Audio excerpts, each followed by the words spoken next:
All right, welcome everyone. This is a special meeting of the Norwich Planning Commission, and we are joined, it looks like, by a quorum of our members. So we can get started, and I would open up discussion with a motion for the agenda. Motion to approve. Second. Okay, discussion on the agenda, Jeff? Yeah, so I want to watch the Red Sox and Yankees to get out of Dodge as fast as I can. And there's a member in the audience that has a different view than I do, but I love them anyway. So what's the priority and how can we prioritize accordingly? Understanding that we have a municipal planning grant to deal with, and we've got folks in the audience whom I perceive are concerned about Airbnb and rental commercial uses. So what do we want to do to prioritize? So I would just say let's slide capital planning to just before minutes and maybe flip. So we do correspondence, which is quick because it's all related to agenda items, then short-term rental, then planning grant, then capital planning, then minutes. Does that sound reasonable? That sounds great. So once we get through the short-term rental commercial considerations and the planning grant, I can run out of Dodge. All right, and then we will just so people are aware from the point of view of the agenda, we have two outstanding topics that we chose to keep until the next regular meeting. And that is the follow-up on the Two Rivers meeting that we had at our last regular meeting with some, very important issues around land use and future land use maps. And then enhanced energy plan, work plan. So both of those are still active. They're on the agenda for the regular meeting on October 14th, I think it is. Okay, so any other discussion on the agenda as amended? Okay, all those in favor of moving forward with that agenda? Aye. Aye. All right, let's do it. Do I have public comment for items not on the agenda? All right. And the correspondence, correct me if I'm wrong, Stephen, but I think it all relates to agenda items. That's correct. Okay, so we'll take them up or mention them as we include them in those conversations. Sounds good. Yeah. Okay, so let's jump into short-term rental regulations. We have a specific, speaking of correspondence, we have a specific correspondence relating to it, which brings it to the fore. And then we have some acknowledged sort of deficits or at least silent areas in our ordinance. I did want to, just as an opening remark, because it was fascinating to me when I read it, there was a very recent article about the housing situation in Vermont that made the point that if you look at investor-owned properties, which is defined as any home not used as a primary residence, that before 2020, that percentage of investor-owned was about 7.5%. It is now 31% in Vermont. So in the course of 6 years, say, we have seen a very dramatic change in the ownership model, and that's a huge 7.5%, 31% in 6 years of any home not used as a primary residence. So I just put that on the table to accent the urgency, in the sense that we need to be aware of that and look at our ordinances. We spoke about it with our last ordinance update, where we used the word modernize.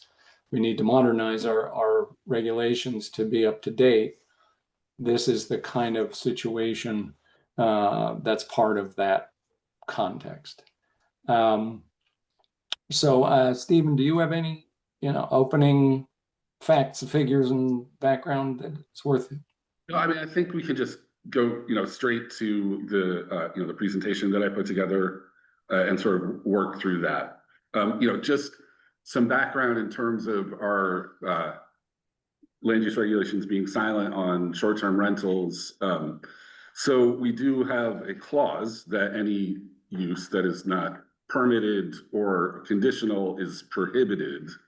But that is kind of, which makes it easy, if someone's approaching my office asking about, whether they can, operate an Airbnb in the town of Norwich, I can simply say no, it's prohibited due to that clause. However, if they don't come and ask, when you have a sort of existing condition, that article just sort of becomes a weak backstop. So I think, while my understanding is that there's not a tremendous amount of Airbnbs in the town of Norwich relative to, say, Bridgewater or Killington, there are, I think there is some need to address these formally in a regulatory fashion. Mm-hmm. Can you speak to that? So just stick with the present condition right now. Yeah. And speak to, so what you're talking about is the enforcement topic, so that you are not doing proactive enforcement. You are not going on knocking on somebody's door and saying, hey, you've had out-of-state plates in front of your door for the last 6 months. What's going on?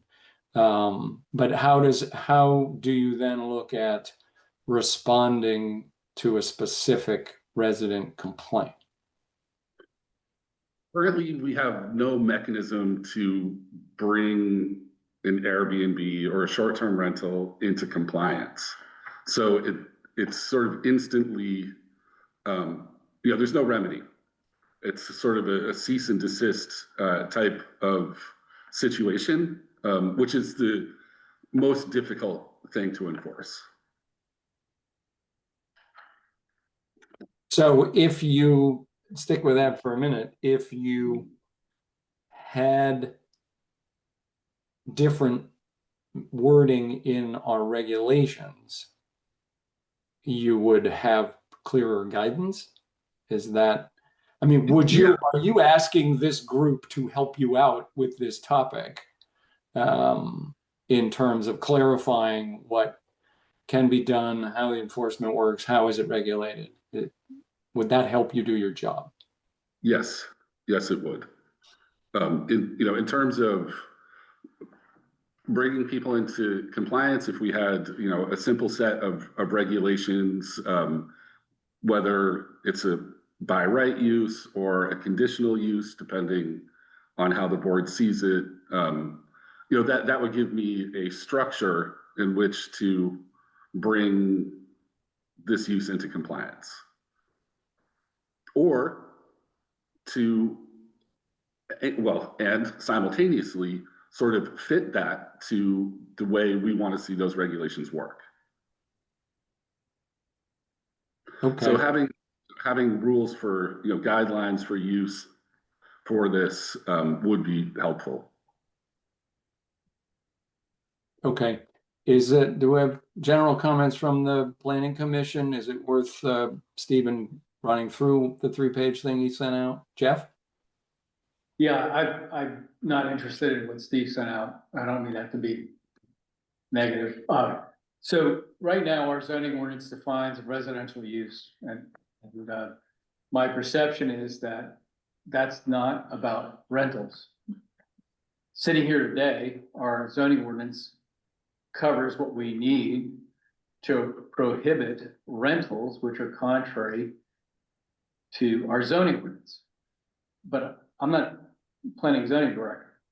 If we want to strengthen that, I would say, by all means, let's look at the commercial context of rentals.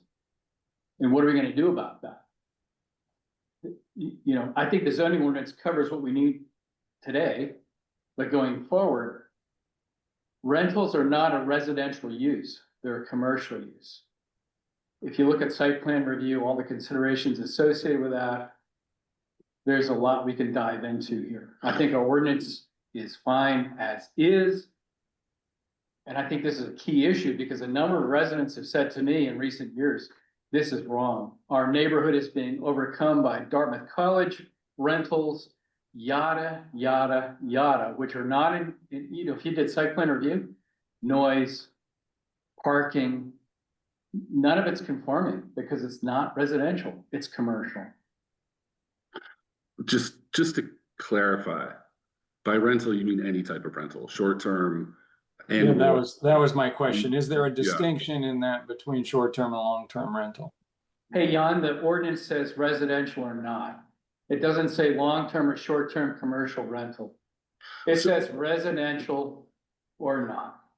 So residential only allows home ownership? Single family. It says a single family, and the definition of our zoning ordinance, it says a single family. To clarify, it's a single household. Be that as it may, it's not a commercial use, it's not multiple rentals, and I can argue this till the cows come home as I engage in multiple communities. So you're saying, in your interpretation of the land use regulations, an apartment building is a prohibited use? It is. So we don't have the ability for multifamily. If our zoning ordinance doesn't accommodate that. I think, well, If we want to go with a PRD, planned residential development, if we want, multiple units, we have no multifamily context in our ordinance, which is what we've been talking about. How do we embrace that? There's no multifamily provision in our ordinance. It's against the law. So how about a single-family home that is rented, a long-term rental? It's not a single family home unless it's to a single family. It's not to 5 or 6 or 7 college students. that's a house. No, so It's so not two a different things. household. I'm That's- saying, That's not true. It's no, I'm saying, is it commercial in your view? If I'm getting paid to rent my house to someone else?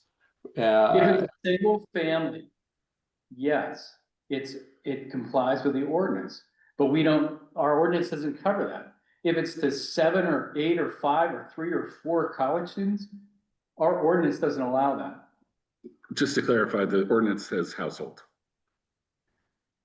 Right, so let's take this one step at a time. I would like to know what other people are thinking, but also what do our definitions say when we say, because when we have a whole list of what's allowed in the rural residential district, for example, how does that distinguish, or is there a state reg that we can look back and say, okay, what is the definition of commercial use versus residential use? And how does that affect this conversation?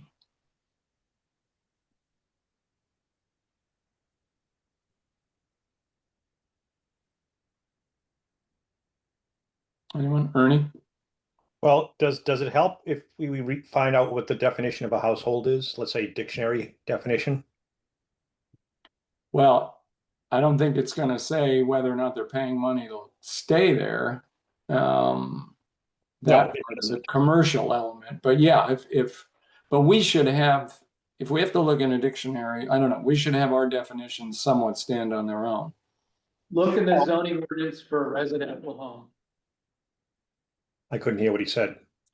Look The at zoning ordinance for a residential home, so if we, single family home. Sorry.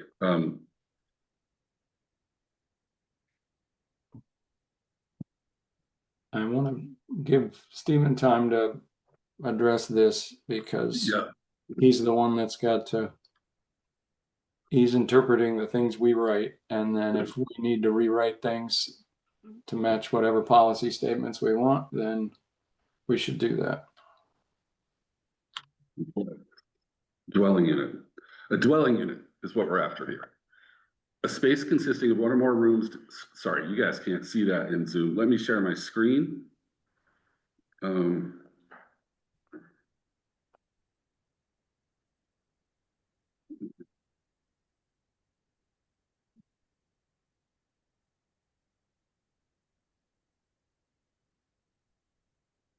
Do you guys see that all right? Yeah. So a dwelling unit. A space consisting of one or more rooms designed, occupied, or intended for occupancy as separate living quarters with cooking, sleeping, and sanitary facilities provided within that space for the exclusive use of one or more persons maintaining a household. Unless that is not your reference. That's one of my references. But is there then a household doesn't have one? I mean, I think, So multiple No. people renting a home is not a household. well, I don't think we can, our land use regulations can litigate what, or what I'm not just saying how. a household How is. effed up, and I'm saying fudged up, our regulations are. Well, I think this, I would at the very least park this as something we need to include. If there's this level of uncertainty on the definition of a household, then that should be part of the list of questions that we need to clarify in this discussion. Because clearly we need definitions, first and foremost, of short-term rental, long-term rental, household, commercial, those things all need to be defined and clear to everybody. Ernie and then Christian. Yeah, we're going to use probably, I mean, this is a standard statutory type of writing, is referring to a dictionary. And the Merriam-Webster defines a household as a social unit composed of those living together in the same dwelling. It's pretty simple and logical. Mm-hmm. So the town does say household, so it kind of means people together doing the same thing, which is living in a under a single roof. But beyond that, that's a household, and we've got a dictionary to back us up. Let's put it that way, a well-accepted dictionary to back us up with that definition. But I mean, we're kind of making a mountain out of a molehill here. In a lot of ways. I mean, the issue that people have brought up that we're trying to deal with is a whole nother kind of rental arrangement, a whole nother kind of use of a building that is called a house than our regulations contemplate. And I can see why people are kind of concerned about it because, those kinds of units. I think I read somewhere that the one of the houses that was bought on what is it, McKenna, whatever the street it was for well over the market for it, meaning that they're going to be driving up household prices, that kind of thing, and the people who bought it aren't even living in the town.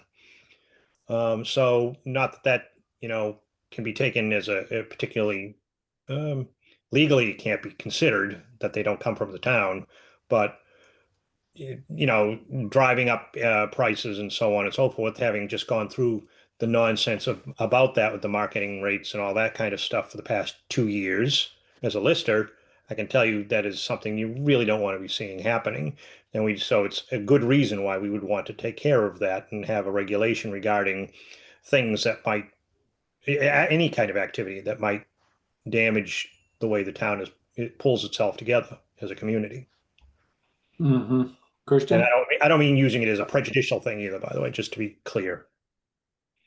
Yeah. Echo what Christian. echo a lot of what Ernie said. I don't have much of an appetite to redefine households and this term. I think it's pretty standard. I also think looking at long-term rentals might not be a very worthwhile venture if that's kind of standard practice. If people want to look at short-term rentals and their commercial interest, all for it. But I think I encourage us to stay on that narrow focus, given what we started out with.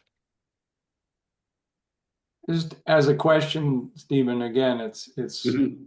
help giving you what you need to serve the community, so to speak. So long-term rental, short-term rental, that's one fork in the road we're talking about here, and being able to distinguish and address the difference.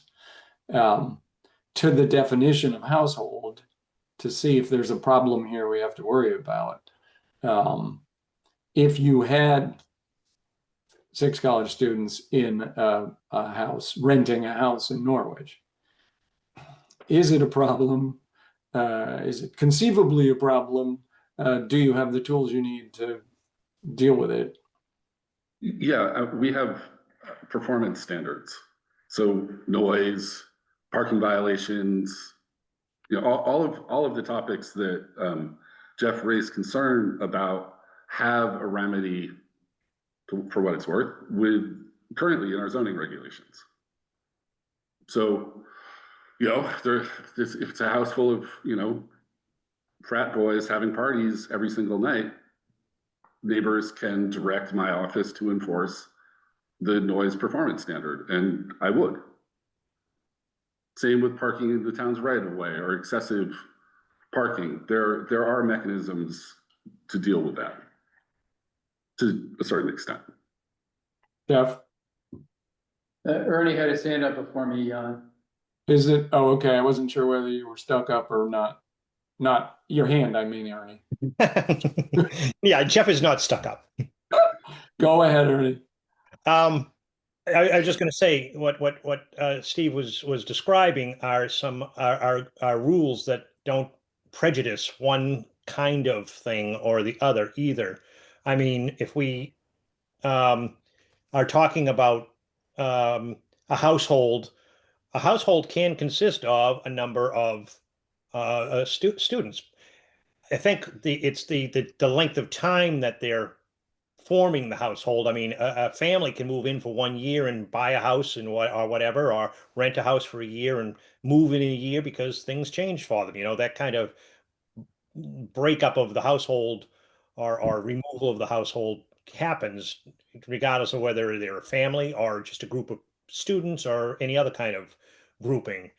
Um, I think the very, very bright dividing line is it where people can set up a household, which is, you know, sort of we can say that a household is something that happens over a period of time.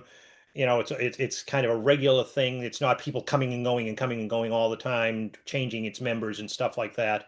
It's, you know, sort of a set group of people for a while, um, and so on, engaging in a set sort of pattern of behavior for a while. If you have short term, that's not a household. I mean, because people are just constantly coming and going and coming and going, and it's changing all the time. I think the amount of time something is rented is a good bright line to use when we start working on a regulation um, to control this, because, you know, how people living for a year or you know, a year sort of basis, year to year basis is not normal. I mean, it's what everyone does, really. I mean, whether you buy a house or rent it or whatever, you tend to, your timeline is usually something on the order of a year or so of whether you're going to actually be able to stay there, especially in a town like this with taxes as they are. That's kind of humorous, Okay. but not. Jeff? yeah, so, talking to Allison Clarkson and others about what's going on in Woodstock and land values and so forth, sort of kicked me in gear in some ways. But, that said, I don't agree with Ernie. So if you're not a single family, you know, we can, and let's put this on our agenda to sort this out soon. If you're not a single family, I'm watching too many homes in this town. You know, you might have a 2 or 3 bedroom home. I see 5, 6, as many as 10 college students. I see cars parked, 5, 6, 7, 8, 9, 10 cars parked in driveways. We're not enforcing that, and I'm not asking Steve to do that. Despite the fact that our language our current zoning may address that, but we can address it now. It's pretty simple. So let's put this on an agenda to go forward. And to me, I don't care if we do multifamily, we don't do multifamily, we do rentals, we don't. But let's get it in the ordinance so that there's proper review. So the DRB can say by site plan review, these are the impacts. I have too many people telling me, I've got these people renting next door. They're not single family and they're disturbing our community. Too many. Just for the records, I am not aware of any request to investigate a violation of that nature. I asked Steve, so for the record, I've asked Steve to look at one. So I'm gonna refute Steve on this one, at 43 Kosh Road. And if I need to cite other locations, I can, I've expressed that concern. And I understand that Steve views the rule, the current zoning as he does. But I've expressed a concern on behalf of my brother and his wife because of a rental for a 2-bedroom home that includes at least 5 college students. Okay, noted. I have a question, but Christian first. Yeah, I mean, I want to push us back to, like, Jeff started the meeting with, let's keep it on focus, and we started with short-term rentals, and we've kind of, like, in my view, like, spiraled way off the deep end. I'd say, Jeff, like, I'm open to debate it at a future meeting, but if you're gonna redefine what a household is and what's acceptable for it to be a household in the town of Norwich, please bring a definition that you want to propose to the group, because otherwise I see no progress being made on this issue. Hey, Jan, if I can respond, I would say, let's talk about what the rental to me, any rental is commercial. That's what I'd like to put on the agenda going forward. Okay, I noted as a future agenda item. Let's wrap back around to try and focus on short-term rental as a topic to at least open. I don't intend that we're gonna write up zoning regulations tonight, but I do want to at least be able to give Stephen further homework for the next meeting. Yeah, And sorry, so- Jan, this is Brendan Klassen here. I can't Yes. work out how to raise my hand, so I'm sorry for interrupting. Can you just give me a minute, Brennan? I'm gonna open it up to public comment in a second. I'm trying to Okay. frame it with the PC first, and then I'll open it up to the public. But I can see you there, and I'll call on you in a minute. So on the short-term rental piece of this puzzle, I do think that the opening up that Jeff is doing is actually something that we need to address if there is uncertainty there in terms of what is allowed use and to be clear on the long-term rentals, households, and so forth. So I don't want to lose that, because if it's up for debate that strongly, we need to clarify it. But on the short-term rental side, we do not have a definition. And if you look at what was sent out, the first page was several towns' examples of definitions. And I think that first and foremost, we can't talk about anything unless we can get a handle on it. The first handle is the definition. So I think that it seemed to me there's enough agreement in the various towns, 14 days this and more, for rented for less than 30 days and so forth. We can pull together a consensus definition of short-term rental. I think we should do that. And then it's more of a policy question of what are the options for either registration, regulation, permitting, fees. There are a lot of different options on the policy side once you define this thing and get a handle on it. Are there any other comments from the Planning Commission before I open it up to the wider group? Okay, I did want to mention before. Okay, Vince. I guess I kind of had a question for Stephen. I appreciate those definitions that he had, but they all seem pretty consistent, like you're saying. Are there other towns?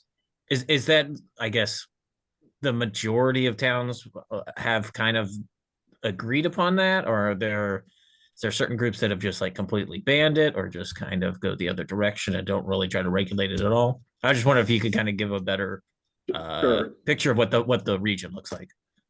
Absolutely. The answer is sort of all of the above. Towns that have a significant number of short-term rentals have, a handful of them. Morrisville, Killington, surprisingly not Stowe, have gone to a short-term rental registry. So you have to actually register with the town as a short-term rental, which that sort of exists in the level of ordinance, and is sort of a select board policy. There are towns that don't regulate it at all within the region, and there's 6 or 7, mostly captured in that synopsis, who do have short-term regulations. And as far as I can tell, they all sort of coalesce around the same concepts, which, fundamentally there's a difference between owner-occupied short-term rentals and non-owner occupied short-term rentals. And, there's variation in, conditional versus by right use. If within a town, certain districts, it'll be conditional. Some towns it's all conditional. Some towns it's all by right.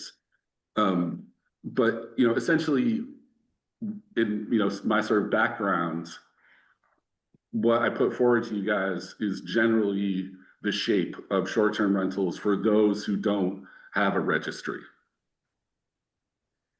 And so, it's around the limits to occupancy, sort of manager responsibility, fire safety, and parking. Okay, so that's useful. That list itself is the kind of structure we want to get to. Yeah. Because the things that sounded sensible to me were, that you've got someone you can call if there is something going on. If the police is, the landlord is nowhere to be found, you need to have a number. Things like that, or fire regulations and so forth. So that's a useful starting point structure. Christian? I did some poking around the internet and looking at what other towns did, and the ones that seem to be the most universally accepted, maybe in the region or in large areas, are owner occupied. It also prevents the outside people buying up properties with the sole intention of putting them on the market as short-term rentals.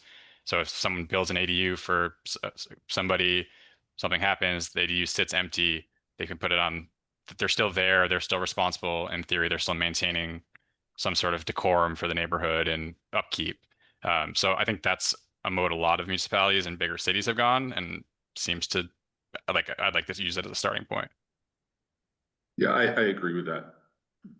So to clarify, the distinction that is owner occupied lot, it doesn't, whether it's a duplex, there's an ADU, whatever, but that the rental, short-term rental, is taking place on an owner occupied lot is an important distinction. Is that? Yes. Jeff? Yeah, I'm fine with that. That's what we discussed with the ADU discussion previously, enabled by the state law. But the example I gave is a 2 or 3 bedroom home that has 5 or more college students renting it. And I can point out multiple locations in this town where that's the case. That is not what Christian just said. No, Can I I just think say that's that's not a short-term, I wouldn't call that a short-term rental though. right. I think what that's was we have a long, because they could be renting for a year at a time. No, I'm probably. just talking about a semester or 2, man. That's short term, right? no, 30 right. days is the typical, from what I found online, it's usually something like 30 days max as a short-term rental. Yeah, I Right. want to expand that because of the needs of our community to consider what was said previously, owner occupied or not, and what are the commercial implications and what are the regulatory implications accordingly. Yeah.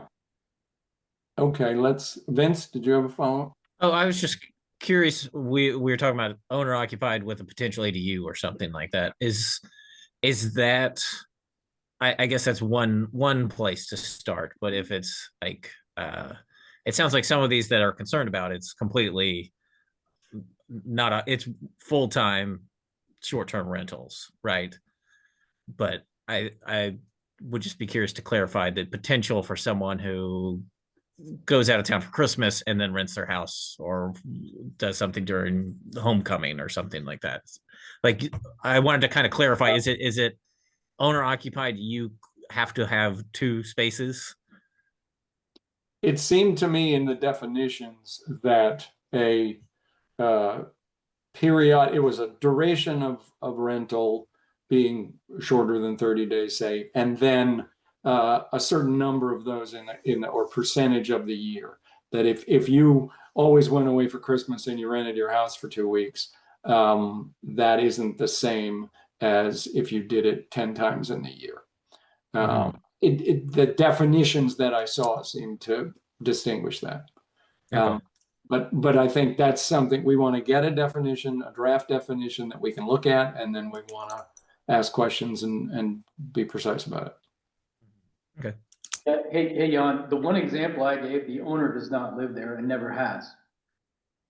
Oh, and I could come up with a couple that I'm quite sure there are definitely long-term rentals clearly and short-term rentals and non-single family rentals of houses that do not have an owner on site. There's no question, and we need to discuss those differences. I think at this point, let's open it up to a wider group. I did want to put into the record, because the members of the Planning Commission were sent this. It's a letter from Chris Katuki that was on the listserv, so I think many people may have seen it on the listserv. We sent it to Planning Commission members today, so it'll be in the packet for next week. But that he's quoting one of the letters from McKenna Road resident, and then, among other things, says that his reading of the land use regulations is that short-term rentals are not allowed anywhere in Norwich unless you meet the definition of a bed and breakfast or an inn.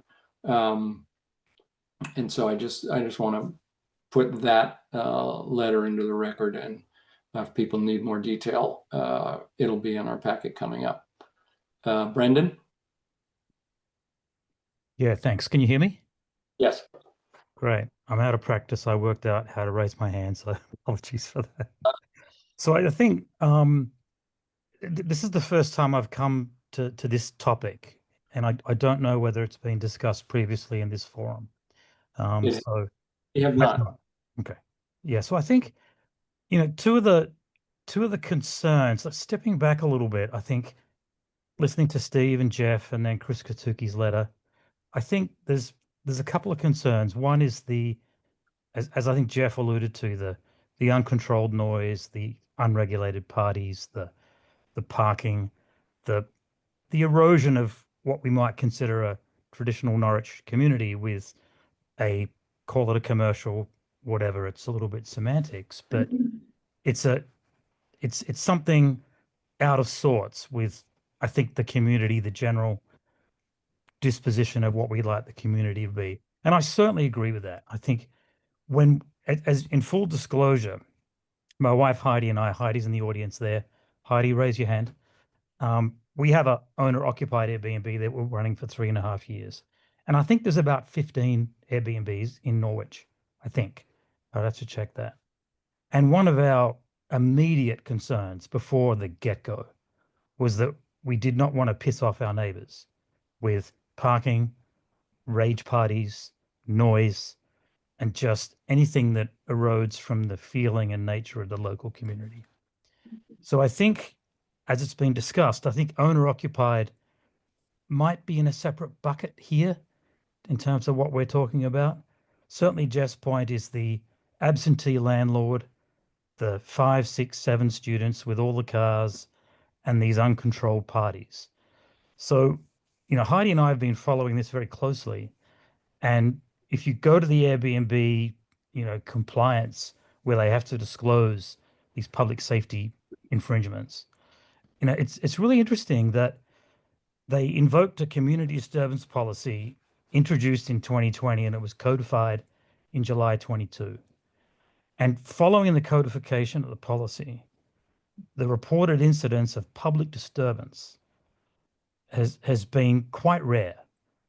And Airbnb disclose on their website, and I'm assuming this is correct, it can be checked obviously, but in 2023, out of, all these global reservations on a global basis, there was really only 0.035% complaints. So this is 1 in 2,800 stays. So I take Jeff's point that the property he mentioned can be and is demonstrably a problem. So that's one of the 2,800, clearly, right? But it is generally, globally, a relatively rare incident, but it doesn't make it insignificant, right? It's just to put it into context. As an example, there's a property down on Elm Street, right near us, heading down the hill just as you go over the brook, set back down near the water level. It's actually called the Mill House, and that's been rented to Dartmouth students for at least 5 or 6 years. And as I'm aware, as a resident for the last 4 years, we've been unaware of any complaints in that, as an example. So that's the flip side of the coin. So not all student accommodations are problematic. Some are, I don't doubt that. But I just wanted to sort of get a bit of context there. And I think that's an important thing we need to think about, going forward. And Yeah. I think I've said enough, so I'll hand over to someone else now. All right. Thank you, Brendan. Lily? Hi there. I just want to echo what Brendan said. As one of the, I think, 5 Airbnb hosts in Norwich, apparently operating illegally. I live in my house and I'm able to Airbnb a small portion of it, and I'm always around. So I would appreciate some granularity in terms of your regulations that are upcoming. I look forward to becoming permitted or whatever else is necessary. But I mean, if I go on the Airbnb site and search for a flexible weekend long stay in Norwich, there are 4 places that come up. And 3 of those Airbnb hosts are currently on your Zoom right now. Maybe the 4th, but I don't know them. So I understand what everybody is saying about college students. I understand about noise complaints, but I am worried that you're focusing a lot of effort on something that is maybe not as much of a problem as you might think it is. But I appreciate any sort of permitting that you're willing to offer to that end. Thank you. Thanks. Other comments? Somebody in the audience has his hand up? Yes, my name is Robert Baum. I live on McKenna Road. McKenna Road is a genuine community. Many of whom have lived there for a long time. I'm sitting in front of a man who's lived there for over 50 years. And it's a genuine community. But first, let me point out that I'm not here to talk about long-term rental. I think long-term rentals is a very different issue. I think as Steve pointed out, there are noise ordinances and other things that can cover. We did have a problem down our street at one point when someone rented to Tuck students and they played beer pong during the COVID epidemic.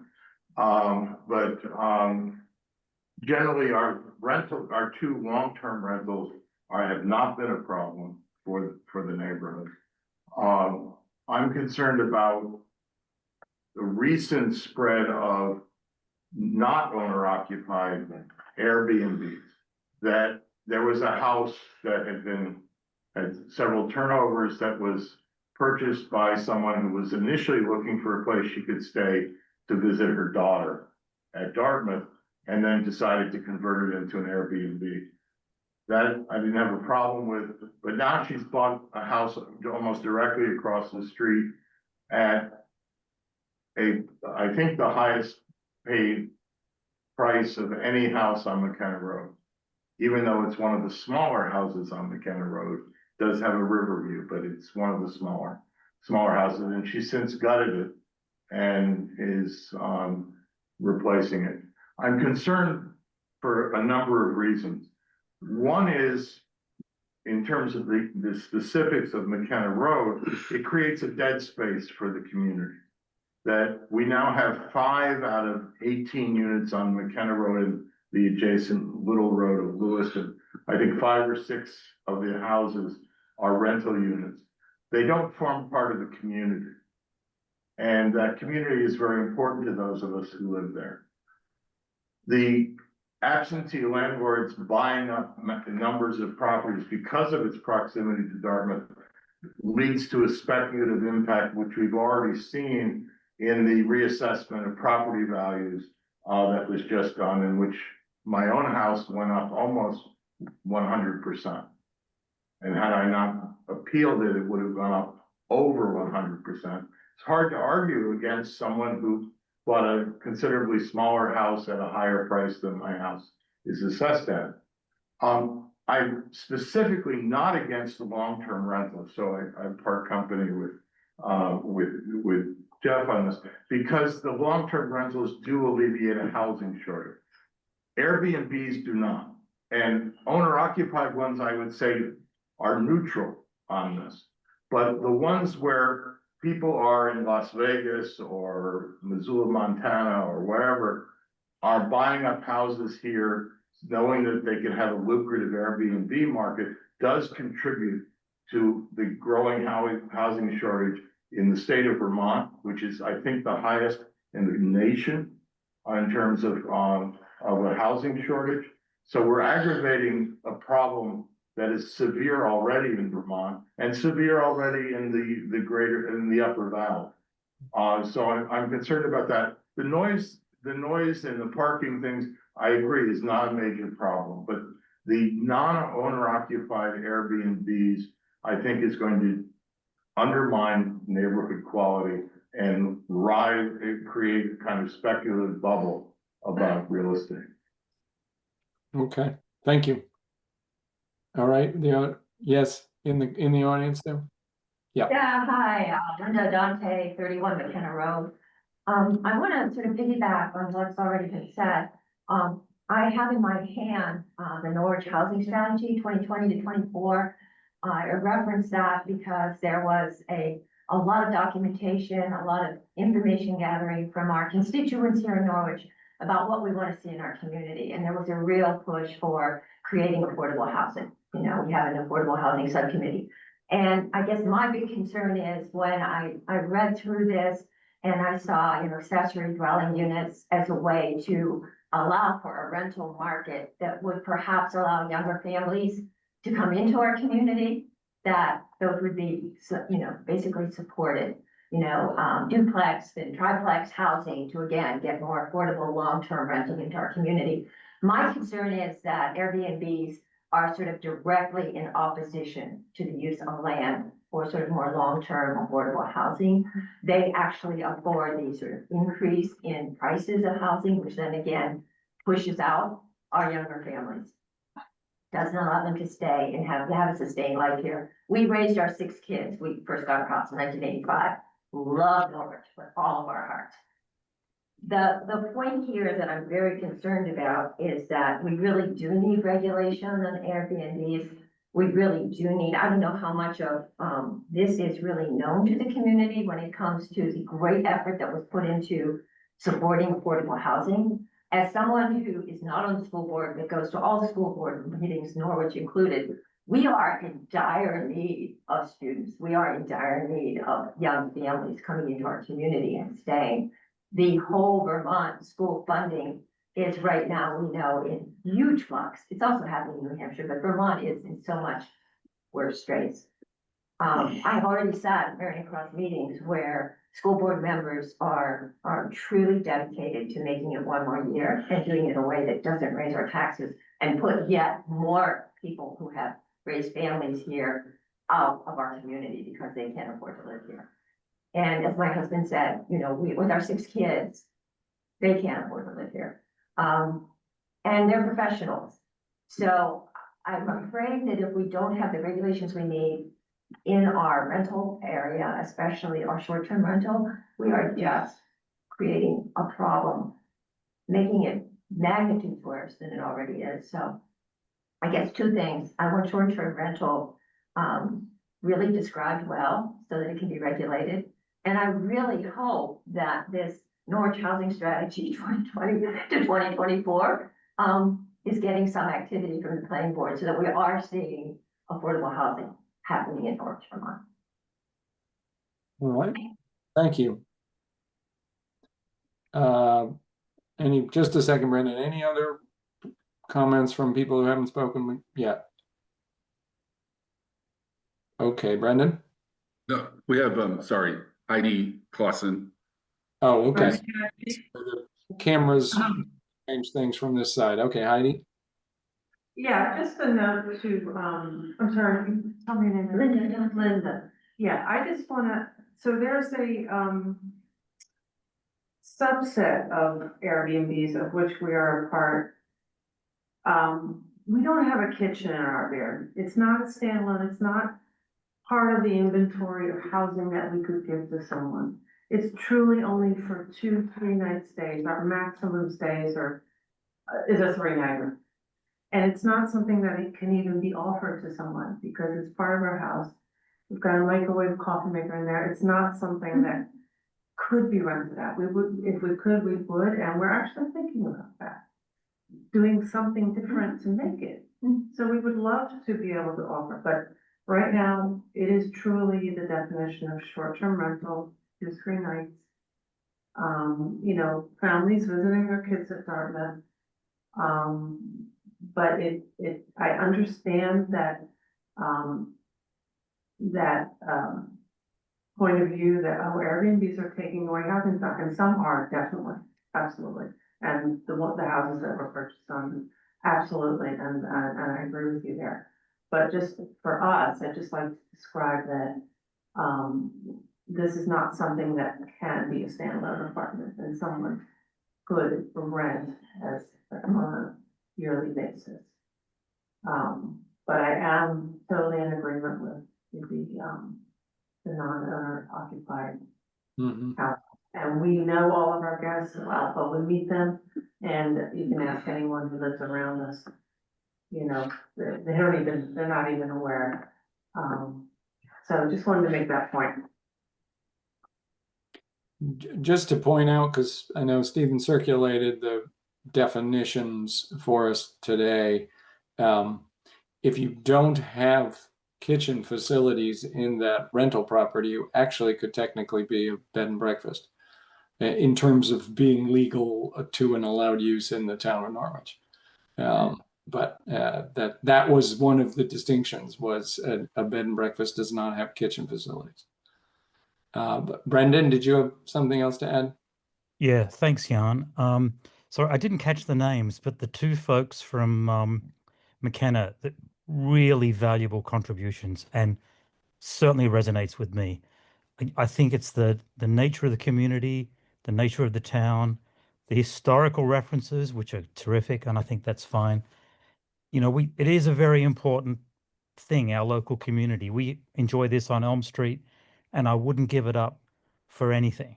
And it absolutely resonates with me, you know, to hear folks concern about the erosion of their community structure and the values and all the rest of it. So I think they were really valuable contributions. And I think the lady, sorry, I forget your name. Could you say your name, please, in the red? Linda. Linda, I think you touch on an even bigger issue that includes Airbnb, but goes beyond that. The affordable housing, the lot size in the town. I must confess I've not been to McKenna Road, so I don't know the average lot size up there, but it sounds like, you know, a nice local community, and I'm sure it's great. But the ability to attract young families with children to enter the school system in the town of Norwich is a win-win. It is going to bring more of what we like about the community. It's going to ultimately potentially mitigate the tax, base, the liability, the amount of taxes we pay. More people contributing to the same size expenditure is always got to be a good thing. So having families with kids, increasing the number of those types of households in the town has got to be something we encourage. I completely agree with you on that. Okay, thank you. Let me summarize and try and turn a corner on this just for tonight, if we can. So I'm definitely hearing a desire to get a handle on this topic. That means get a good, solid proposed definition. And right now we're talking short-term rental. I think we have agreed to put something else on the agenda, which is more on the household to the multi individual household, separate topic. But on the short-term rental, let's get a definition. And then clearly there's a distinction, say owner occupied lot. And that gets to the policy question. So then if the planning commission wants to look at possible regulation, then let's look at specific proposals that say, all right, owner occupied is an important distinction. What do we want to do? Registry, health rules, manager, access and contact. So I think Stephen's started that list of resources, and we can use that at the next meeting. I guess to get us pointed towards a potential solution mechanism, maybe Stephen, can you just say a couple words about I don't remember what you called it, but basically a short-term bylaw amendment for something like this, where you want to do something relatively quickly, but of a limited. Sure. Yeah, there's a mechanism to establish interim bylaws established in statute, where essentially due to a perceived impact need, the legislative body can hold a public hearing and approve a sort of separate standalone interim bylaw where a certain topic is covered. By example, the town of Stowe has an interim bylaw to cover cannabis establishments in the town of Stowe. So it's a separate bylaw that applies to a single topic, and it's good for 2 years. It doesn't require the same amount of lift as adopting or amending an entire bylaw. So it's a single hearing held by the legislative body, a single public hearing.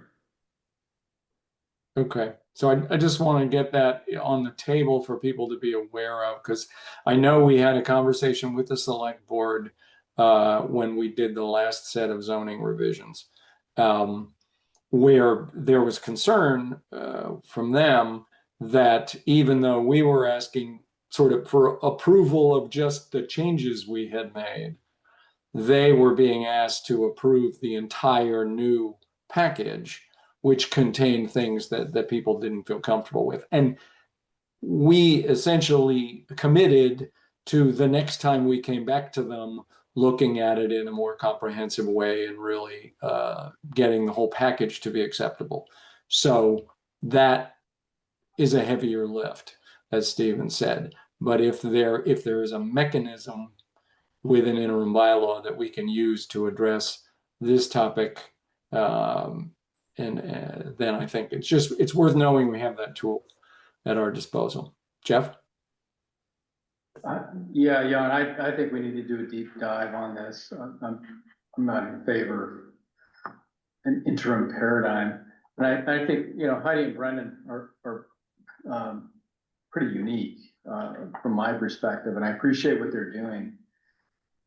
I'm not opposed to short-term, long-term, multifamily, duplex, triplex, triple, quadruple, multiplex. let's just get it into our zoning, because it's not there. And so can we pursue actually modifying our regulations to accommodate what's going on? And God forbid, we do anything else. Understood. So I think we have two different agenda items for an upcoming meeting. But I think if we can ask, as I would see it, Stephen, it's taking the next step on what you sent out, so sort of flip it around and say, here's a proposed definition, and here's a set of options for mechanisms or specific statements of, it's these fire regulations, it's these, which is just, you gave us an informational update looking at other towns. Let's turn it around and make it a little more like a proposal of what we might do. Got it. Okay. Any other comments on that topic for tonight? All right.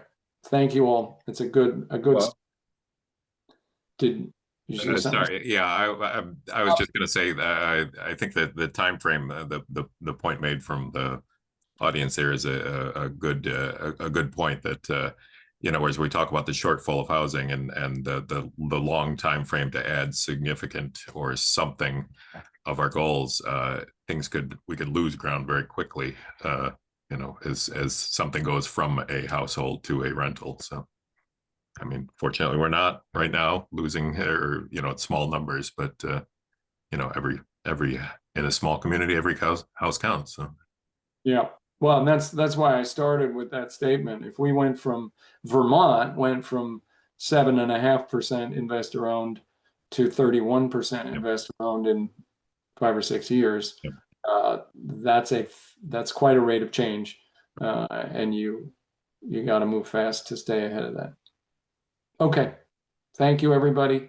We'll continue this shortly, and you'll see it on the agenda. The way we reorganize things, we're going to talk about the planning grant next. So if we could have some background on that, Stephen.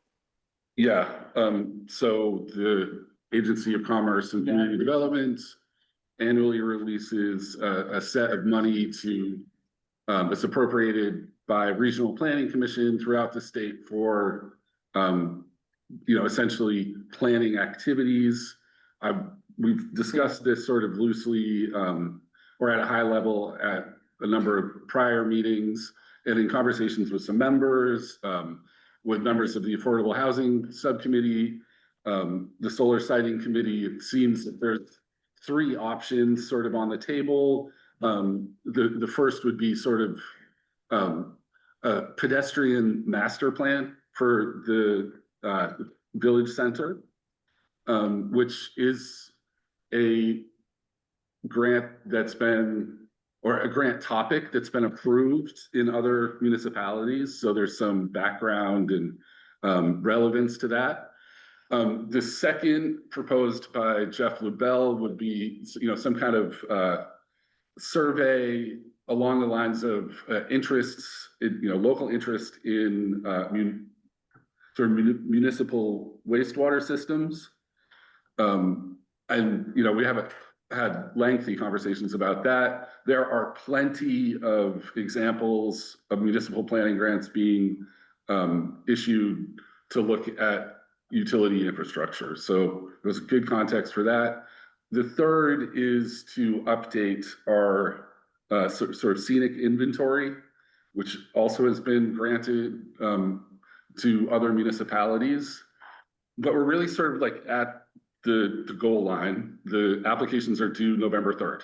So we would need to get a memorandum from the select board as part of our application. So we really have just a couple of weeks to get this thing done at this point.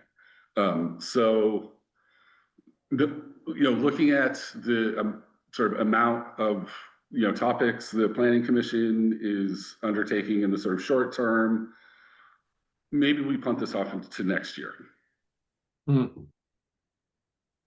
Okay, well, let's open that up for discussion. I guess I'd ask because we've heard various conversations about is there staff time to both write up an application and manage a grant application? Is that are we in a decent place on that, so that if we picked whatever our favorite was of these, is that how much work is that to you? And I mean, we should know whether it's going to burden 50% of your time or 5% of your time to get one of these done. I think it would take, it'd take a fair amount of work to do it in the next 2 weeks. One of the important criteria is sort of project readiness. So, you can look to your town plan, other, conversations, topics around, around the issue that you want to study. And sort of my weighting of the three in terms of project readiness, scenic inventory is probably,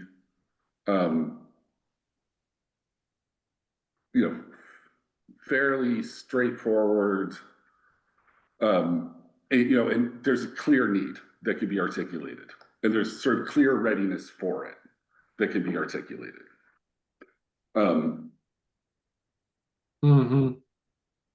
Okay. yeah, 2 weeks is sort of short runtime. What's the timing, then what happens next, and when does the actual effort take place? So the grant is dispersed over, the projects take 2 years. They're funded for 2 years. They would be awarded in, I believe, January, with the first disbursements coming in February. So it would start. What are they paying? I mean, that if we were doing a scenic inventory, if we were doing a study on municipal wastewater, are they paying consultants? Are they paying for your time, or what is this? No, they're paying consultants. So we would issue an RFP based on a work plan to, to the world, grade those responses, and the monies are to support that consulting engagement. And, all this sort of side costs that go along with that, like if there's public forums and, things like that. Okay. All right. Let's open it up to people. Jeff, what do you think? Yeah, so I'm not, I'm not sure how to say that. I don't care about the scenic inventory for the purpose. So if I understand, if I can amalgamate some comments, giving credit to others than me, and Steve can weigh in. If we're looking at some sort of a village master plan, that comes out of what we just talked about with respect to housing needs, middle inventory, rentals, yada, yada, wastewater, it's all a functional wastewater at the end of the day. So as a member of the Affordable Housing Subcommittee, yeah, how do we address wastewater needs? So is there a way to do something like a village master plan? And by the way, I don't want to encumber Steve's time. I don't want to suggest something that's going to say, you can't get this done. But if there's a way to generically say, we want to look at a village master plan, state designations for funding, questions about how we're going to change our zoning, questions about how we're going to find other housing opportunities. That's something I'd be in favor of. Yeah, I mean, a master plan sort of does encompass the other, the other ideas aside from scenic inventory, right? I mean, they do look at, sort of pedestrian issues, transportation issues, wastewater infrastructure, housing. I could see some benefit doing that work in advance of a town plan, having a master plan for, is a common deliverable from a planning group. There's certainly a lot of models for it. We're also, the select board's in the process of doing this sort of visioning around Tracy Hall. So we could encompass that work as well. It's a known commodity, so I think it'd be easy to find consultants to do the work. When you As a- say it's a known commodity, you mean doing a village center master plan, that planning activity. Yeah. But so this is expanded from the specific statement of municipal wastewater or pedestrian master plan. It's more inclusive, more comprehensive, more multidimensional than either of those separate things. Yes, while still containing those topics. Right. Certainly, when I saw you sent out, I think earlier, the detailed state guidelines for what the criteria preferred and so forth. And clearly, if it sounded like if you didn't have housing in there somewhere, they weren't gonna like it as much. I mean, they were pushing things related to housing, is the sense I got from their criteria. And clearly it's an issue that everybody cares about. So I don't see any reason to buck the tide on that one. If it's something we need help with and it's their preferred topic. So then we're saying it's the village. We'll talk about it in capital planning. But the Tracy Hall as a public facility and the vision of that as it fits into the town plan will come up in capital planning as well. Say this is what, town buildings is right up there on the utility and facilities plan.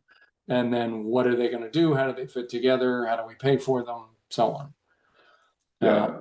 So to take something like a village master plan with an emphasis on, issues relating to housing, if that's broader than what we've got on the list, can you pull something like that together in 2 weeks? I can try. I mean, I've reached out to a number of municipalities who've been awarded similar grants. So, I mean, I have their sort of final products. I have, in some cases, their applications themselves.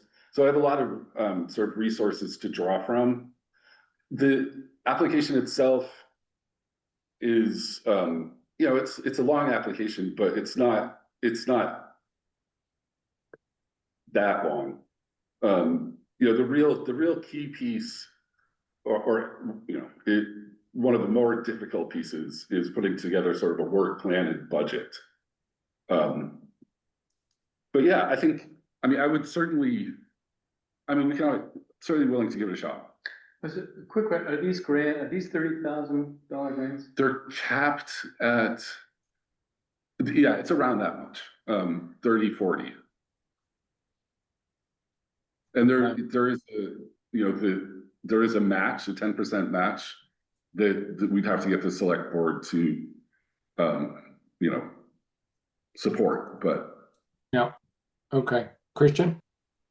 I might regret this, but Steve, I mean, my day job is writing grants for Dartmouth College. So like, if it's the physically like compiling the raw examples you have into a 5-pager, like I'm happy to help with that. I do budgets all the time for that sort of thing. The thing that I am most unsure about is just like the town politics, given we have a month to do this. So if it takes us 2 weeks to write it, is it then going to go in front of the select board and then we're going to get a million ideas and thoughts and then we don't have time to re-edit that? And so like, if we can submit something that's like pretty vague, that basically says like, we're looking for the select board to pay $4,000, our 10% match. And the hope is that we're going to do some base level planning for the next town plan issuance of the town plan, or revitalizing the town plan with a focus on affordable housing and wastewater and transportation and sidewalks and stuff in the downtown area. Like, I'm all for that. I just don't know, does this group think,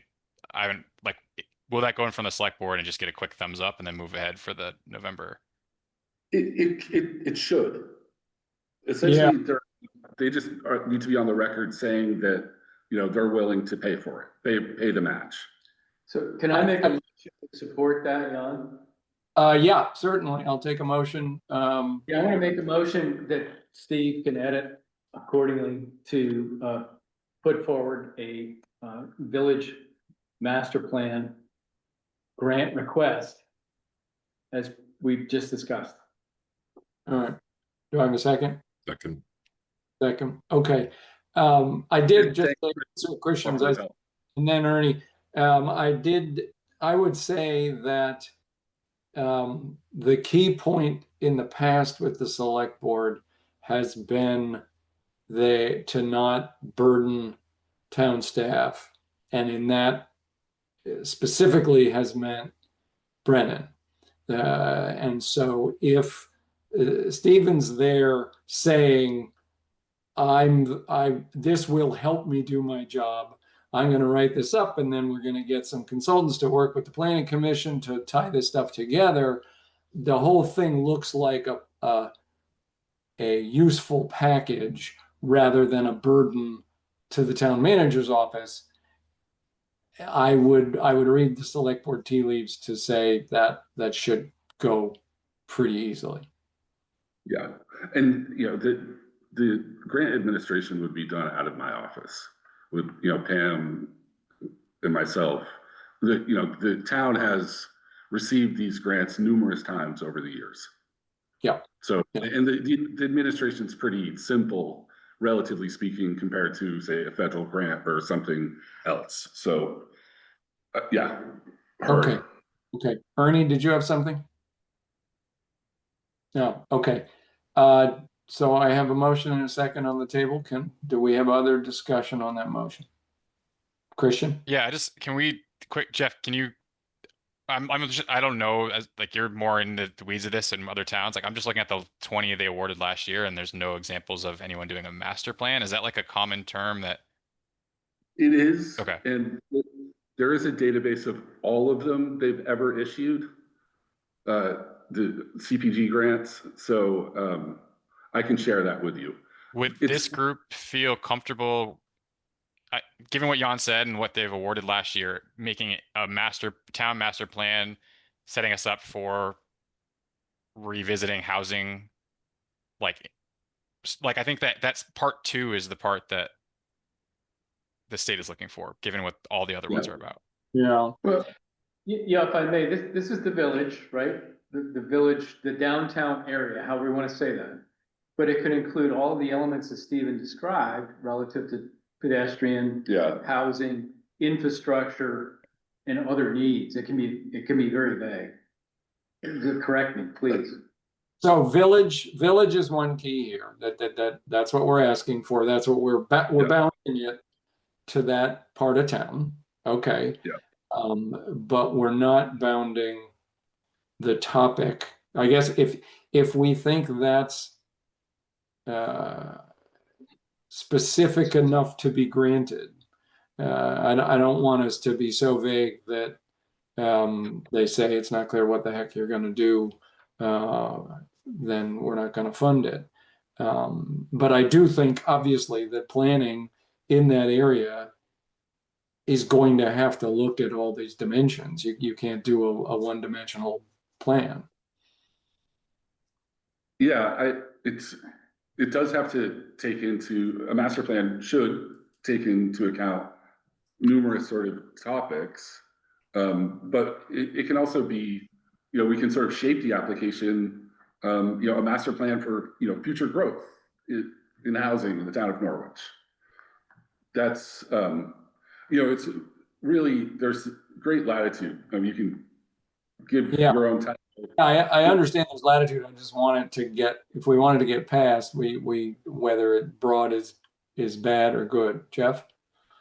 Yeah, so Jan, if I were to be my typical crass self, here's my application. Norwich is a gated community. What do we do to unwind that? So it's housing.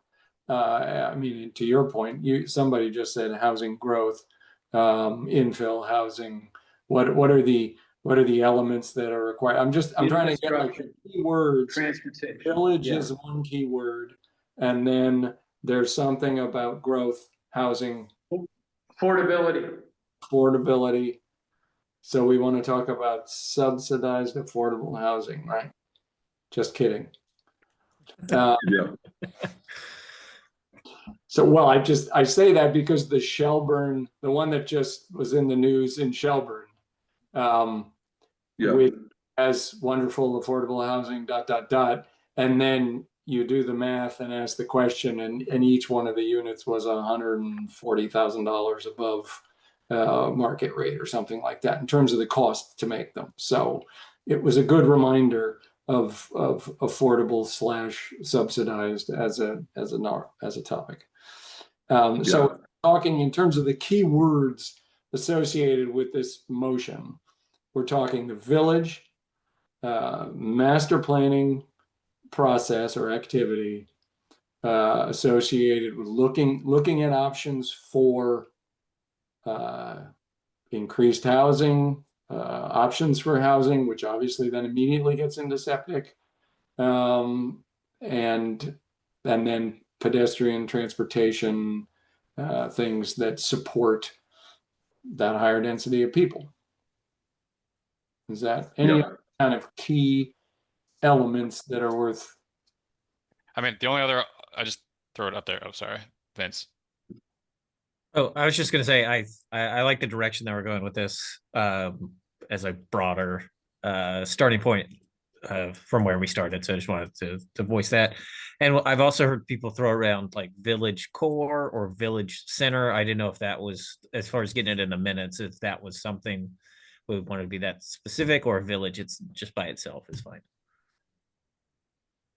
Is village center a technical term that relates to something that's already designated, Jeff? Yeah, so it is, but I think Stephen can inform better. So we've got this transportation corridor down Route 5 South.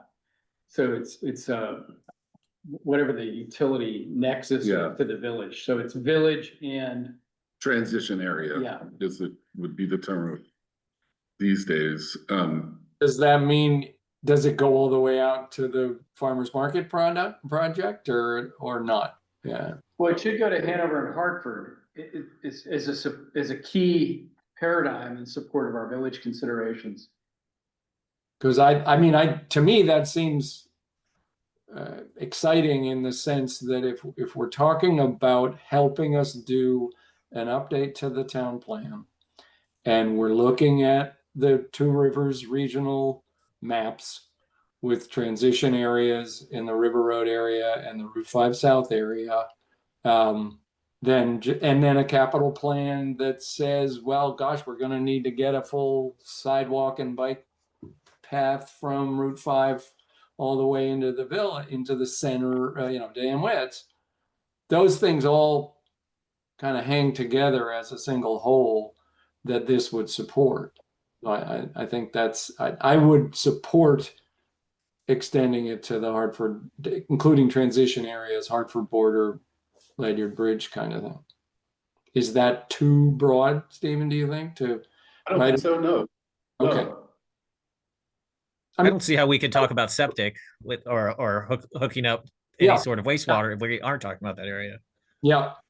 And if you're going to do the plan, if you do the plan and it says that's stupid, you shouldn't go that way, then that's part of the process. But in terms of the canvas that we're starting with, we want it to be that big.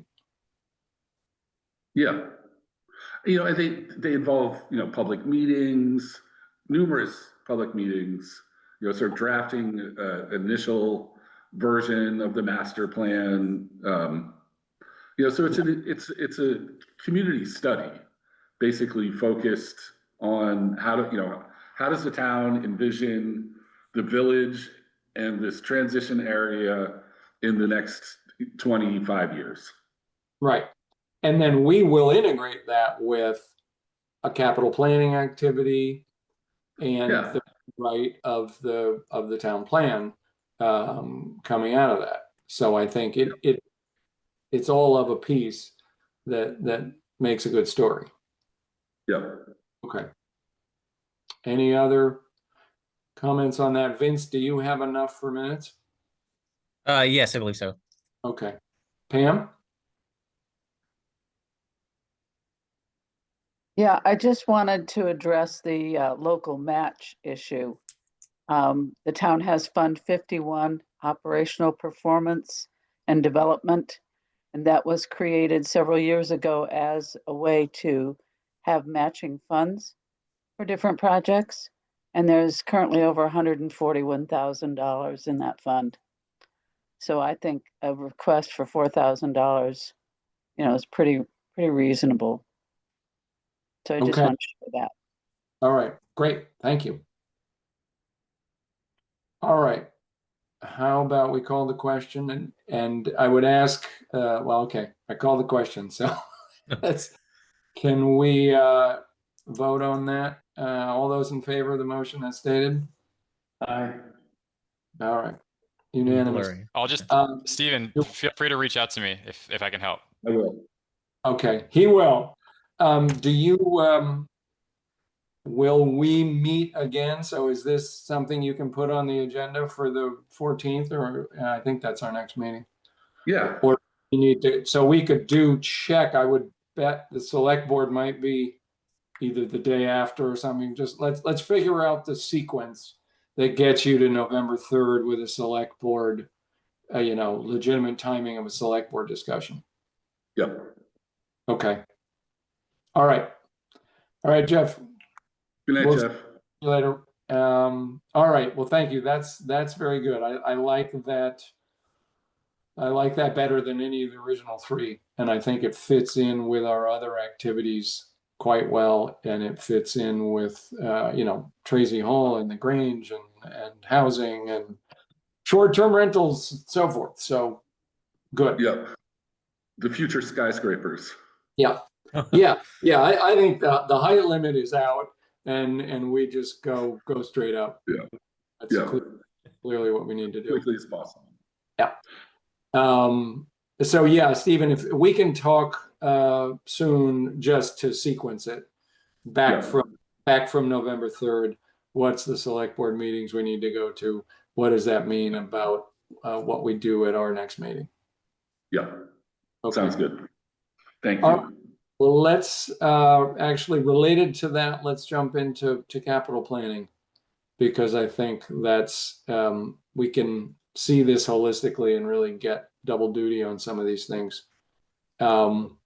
And I know, so Christian and Bob were at least putting some thinking into this. I just wanted to point out, so we have Marcia's letter, which was actually a memo to the select board that's in our packet, which is in response to my letter to the select board, where I said, this is to notify the select board that the planning commission is going ahead with a capital planning exercise, and we would welcome the participation of the select board and other town groups and town staff.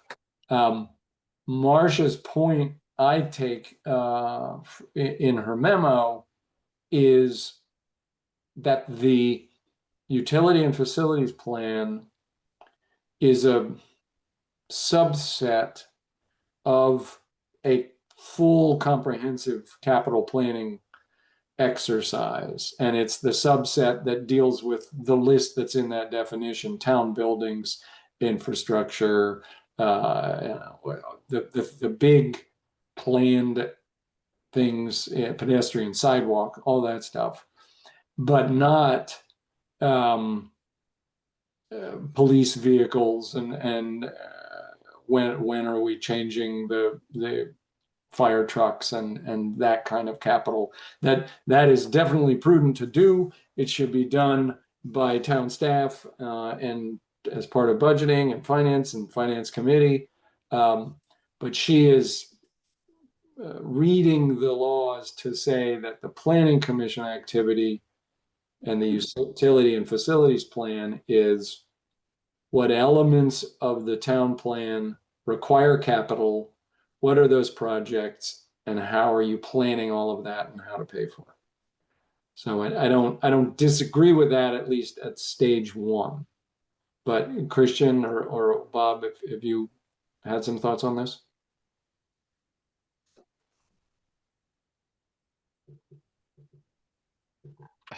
Not really. I mean, I'm fine to defer here, like, but I mean, I see that Mercer's point, like, I see the point, but I don't know where that leaves us in the short term, is I guess my takeaway.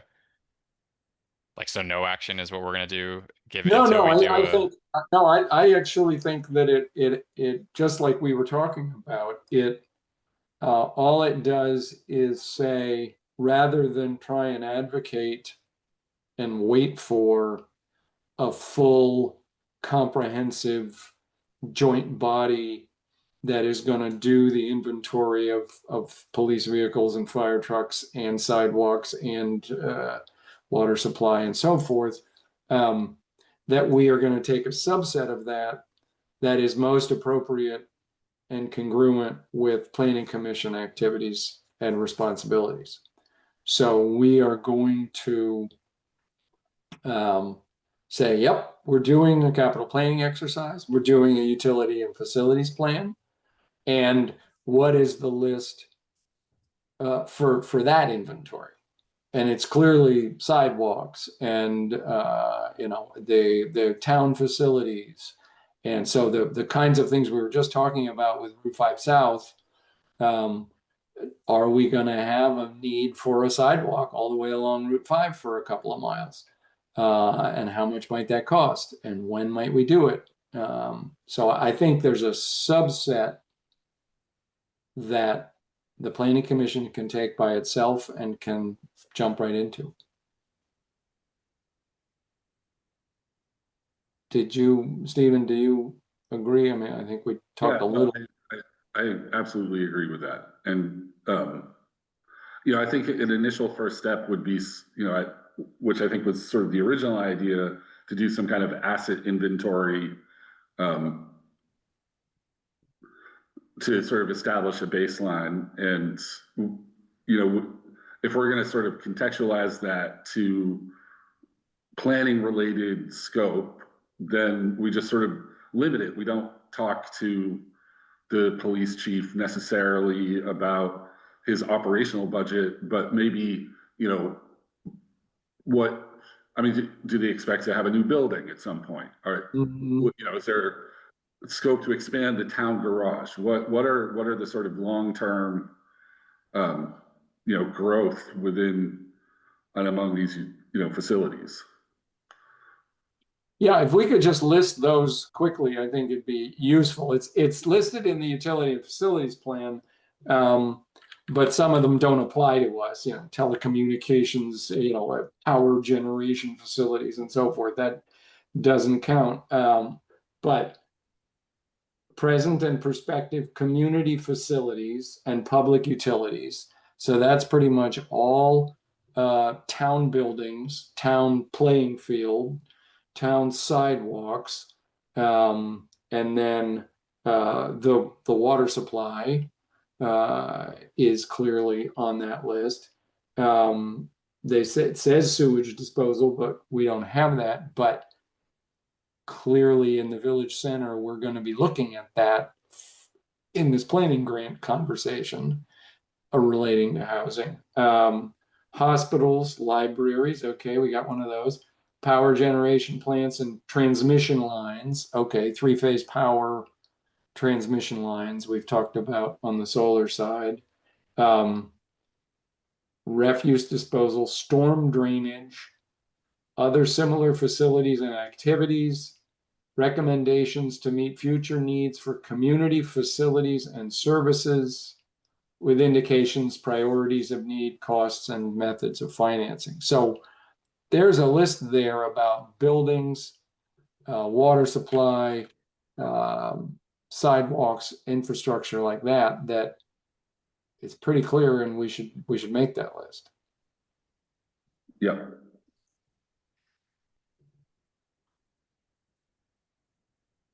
I'll just say, I think I guess I misread Marcia's memo to mean that shouldn't be doing it unless we expressly tell you to do these things.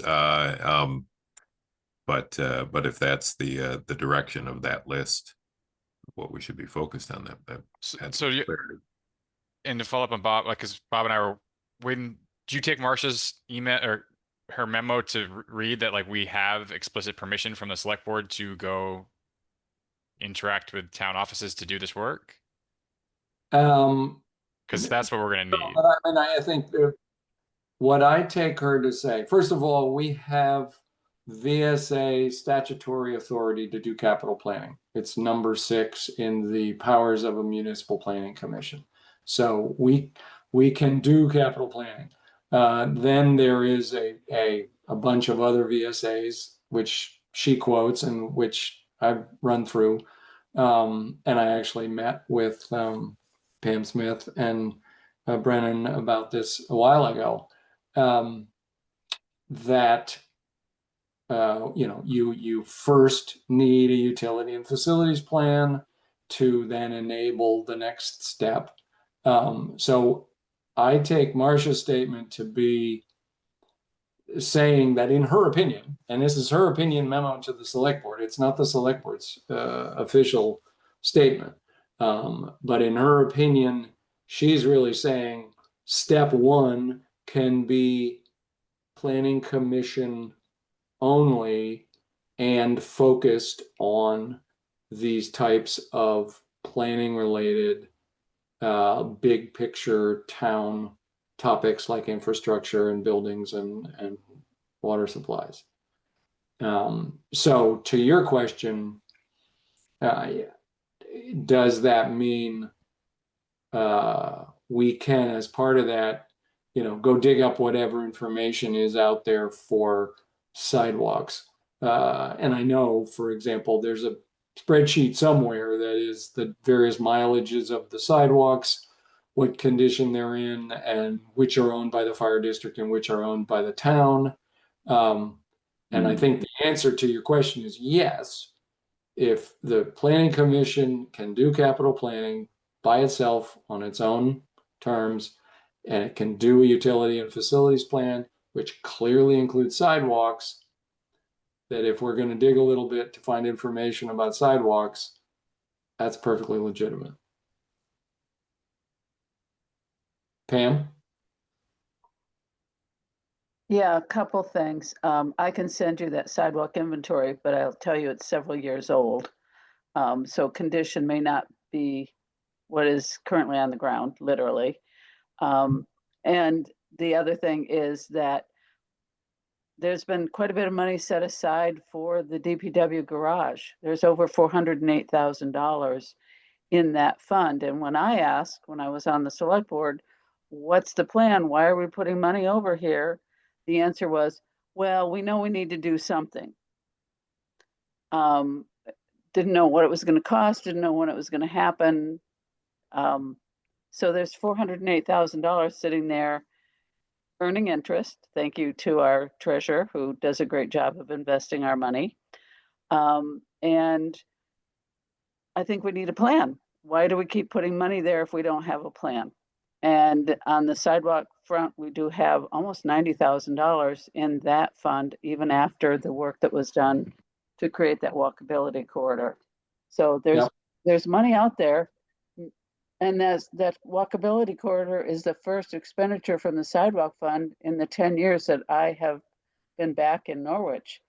So the money was being put aside, then they stopped putting money in because there was no plan.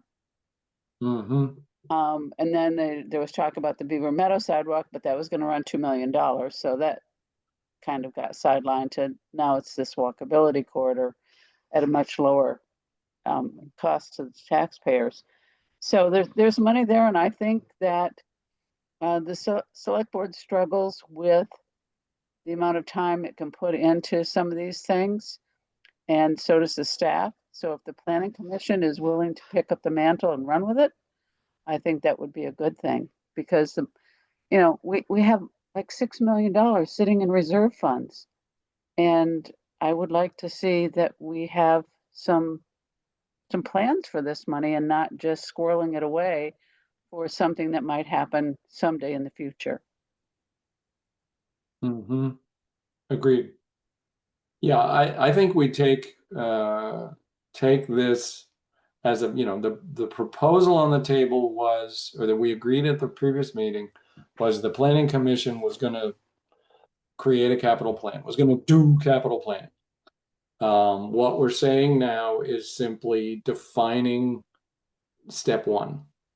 And step one is to address these big ticket, long-term items that need planning, need multi-year planning. And that's buildings, infrastructure like water and sidewalks. And so I think we should just focus on that. I think we can get agreement. We can go back to the select board and say, we've talked about it, and yes, we're going to do a capital plan, and here's the first section we're going to work on. And I think that'll get support, including Marcia, because that's what she was proposing. So I think we should make that short list, and it would include Tracy Hall. This whole visioning exercise for Tracy Hall should have, a planning commission perspective, because then that fits into what's the Grange doing, what's the farmers market building doing. These are all public assets that are part of the utility and facilities plan that we're capital planning. Is that, Christian and Bob, if you were gonna, it's really, if you're gonna run with it, do you have a clear enough picture of the first few steps? Or with Stephen, can you get that? Think so? I think with a little more conversation, yeah. I mean, I focused on the problem part of the memo. And again, it's a single person's memo, but yeah, understood. Yeah, I think we're talking about what everybody agrees on, which is the planning commission deals with big, long-term, expensive things that take multiple years and need planning. And talking about Christian. I just want, like, if Pam or someone else is the right person, but like, is there a way to, at the same time we're doing this inventory, to like get some sort of like, who do we talk to who knows the ins and outs of what funds are available? Because I think that's a big part of when we bring it to the planning commission. I mean, we can like inventory and come up with a wish list, but like, are we talking like what buckets of funds are out there? Because that's going to be key to prioritizing anything. And that's clearly part of it says right in the utility and facilities plan definition, with indications of priority of need, costs, and method of financing. So it's right there in the description. I don't know, Pam, where you would point us, or whether you want to step into the breach there, but Sure. It's in the finance report that comes out at the second meeting of the select board every month. And in the September 24 packet, it's on page, looks like maybe 102. It's a list of all of the funds. And it starts with general due to, due from at the top of the page. That basically gives you a total of how much money is in these funds: $6,637,776.25. And then it goes down through the list and tells you how much each fund has as a portion of that 6 million. So I can send that to you, happy to do that. And I'll send you that sidewalk inventory. Like I said, it's dated, but at least it gives you the inventory. Whether the condition is correct is another issue, but I can at least give you the inventory. And is there a list, Pam, of, there must be, and it's just who to ask, but a list of the purposes of each of those funds? I have some information on that. I have not completed my research on every fund, but I have quite a bit of research on a lot of these funds, and I can also send you that. of when they were created and why they were created. One of these days, I'm going to find the time and energy to get back to finishing my list. But I've done maybe half of them, I think. No, I think that would be very helpful. I mean, just as a starting point, because we can propose it. We can say, here with the sidewalk, this is, or the DPW garage is clearly could be funded from this, and this is how it fits into the big picture. Tracy Hall has another one, so yeah, that would be very helpful. Right, and if you've got 408,000 in the garage fund, and if the estimate is that you need 600,000, how do we get there and when do we need it? That's all part of that planning. And right. I would agree with the other commission members who've said that this is the opinion of one select board member. Don't let it be your stumbling block. There are 4 other members and they may not share that same opinion. So do the work that you think that you're empowered to do, and, see how that goes with the remainder of the select board. Whether, there are times that 4 people say yes and 1 says no. So you don't always get a unanimous vote. Yeah, and I think this is starting in a perfectly sensible place for the planning commission, and I would hope that we can use it to prime the pump for a broader discussion that includes kind of comprehensive capital planning. Okay, well, I'm happy to, support you in any way I can. So if there are other pieces of information you need, I may have them or I may know how to get them. So reach out to me if you need my help. Great. Thank you, Pam. Sure. Matt Sweat. I saw a hand that popped up. Yeah, Matt. All right. I have when Norwich did this in 2007, they called it the NORCAP plan, and they kind of inventoried everything we have, and then it was a nice what we've got and where we'd like to go, and then how do we get there. And I'm sure that if someone does it now, it'll look a bit different, but I can share those documents. They did it. It was a group that worked on it together from a lot of different committees. And then they revisited it in 2010. How far have we gotten? And it's a neat way to kind of look back at where the town was, how we got to where we are now, and may give you some, I don't know, some guardrails or some inspiration for kind of where we could go with the next plan.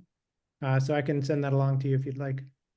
Yes, please. That would be helpful. Can I ask that? So definitely do that.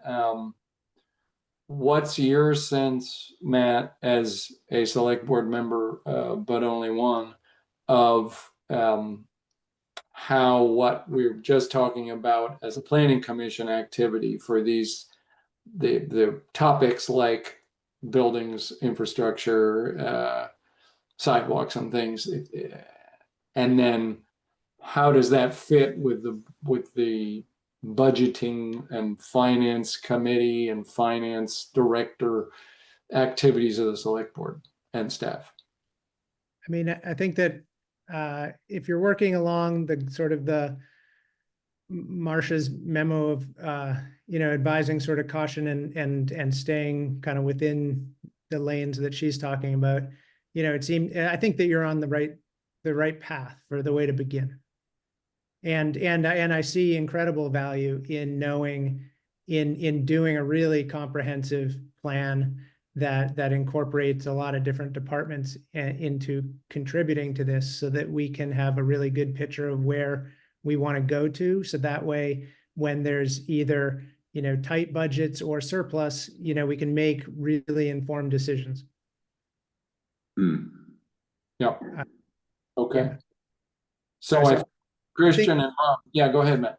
I would think that you would, I can't only speak for myself, but I don't know what the downside would be to moving forward with this. And actually, to be honest, when I read the 2010 and the 2007, NORCAP report, my final reaction was kind of like, well, why didn't we just keep going with this and revisit it every X number of years? I mean, it's a heavy lift, but it's a lot lighter if you revisit it every couple of years than if you put it away and forget about it, because then you get back to the same place, of needing one. Yep. That's great. Okay. So I think that's a good place to take that. And Christian and Bob, it sounds like Pam's a resource, Matt's a resource, Stephen's a resource. And so if you want to take the first step as we've defined it, which sounds like everybody agrees on the first step, and then we will continue to put it on the agenda and move it. Great. And please put me in copy, Pam, Matt, of anything you share with the Planning Commission. Yeah, in general, just so that we don't get into too many concerns about subcommittees and numbers of people talking about things, just we will use the hub and spoke model with Stephen as the hub, so that information can feed to him and he can be talking to members of the group, and it doesn't look like a working committee that we have to warn meetings of and so forth. Okay, great. Thank you all. That's very good. I see minutes approval. July 8th, I believe, was when we met with Two Rivers. Yeah. Can I have a motion, or if people don't have issues, I'm happy to take a motion of all 3 minutes at the same time, unless there's some granularity that people want to talk about. I just have to abstain from July. I wasn't here. Okay. Do we have a quorum of people that were here for July 8th? I think so. 4 of us. Okay. Can I have a motion to approve July 8th minutes? I don't believe I was there for July 8th either. Oh, did you take the Two Rivers meeting minutes, Stephen? No. I think Two Rivers is that was- August. Lies way back. That was September 9th. Okay. So let's see, July. Let's Do see, we not- July. Who did it? No, it was just, yeah, Christian and I were not at the July meeting. Yeah, so All right. I took those minutes. All right. So if Christian and Vince were not there, then we still can have a quorum of July 8th. With Ernie. No, we can't. Ernie and Bob May. That's 3. Sorry. Wait. You only have 2 people here today that were at the July 8th meeting. All right. Yeah. How about August 12th? Do I have a quorum of people who were at August 12th? Yes. All right. Yes. John, Ernie, Christian. Do I have can I have a motion to approve minutes of August 12th? So moved. Second? Okay. Any discussion? All right. All those in favor that were there? Okay. How about September 9th? I think we had a good turnout September 9th. Yeah. That was Two Rivers hearing. Can I have a motion to approve those? Motion to approve the minutes. Second? Second. All right. Any conversation on the Two Rivers hearing minutes? All those in favor? All right. Do we have any public comment to wrap I have up this? a couple of things. So yesterday I had a meeting with Adams Carroll and Tricia Palau of Advanced Transit, the company that runs the bus routes. Yeah. They've received a grant to sort of look at the Brown route, which is underperforming a little bit relative on a sort of cost per ride basis relative to the other routes. I met with them. I also had Bree Swenson of the rec department with me, who had a lot of great ideas. So as we get into the new year, they're looking to, have some public participation, and, get some insight on how that route might be improved. So that's coming down the pipeline. Bree had a good idea of sort of making it coincident with the potlucks that she organizes. But I did tell them that I would brief you guys on that and the sort of issue at hand. So if anybody has any further questions, feel free to reach out. The second thing I wanted to bring up is at the next regular meeting of the Development Review Board, we are looking at the Upper Valley Association's application for an open air market and multi-use building. This will be, the first hearing where, under the new regulations, and I'm sure there'll be some questions about the process. How did we get there? So if one or two of the members of the Planning Commission were in attendance, I think that might be good to speak to those issues. What's the date? October 16th. Okay. That's a Thursday? Yep. Okay. I will certainly plan to attend and others can. Yeah. But that is the first of what will be a number of hearings for that project. We're going to open the hearing that night. And, if the board feels that they have taken sufficient testimony to make a decision, they could close the hearing, they could continue it to a future meeting. But yeah, we're opening the hearing. Okay, good. Yep. Understand. I know they need to get that moving by the end of the year, so great. Yeah. Yeah, that's all I have. Okay. Any other miscellaneous or public comment? I will Motion to adjourn. adjourn. Second. All those in Come on, favor? guys, there's 3 minutes left. I know. Fabulous. Go Good job. Sox. All Good right, job. guys. Go Sox. Yep. All right, everybody. Have a good night. All right. Thanks a lot. Have a good night. Bye.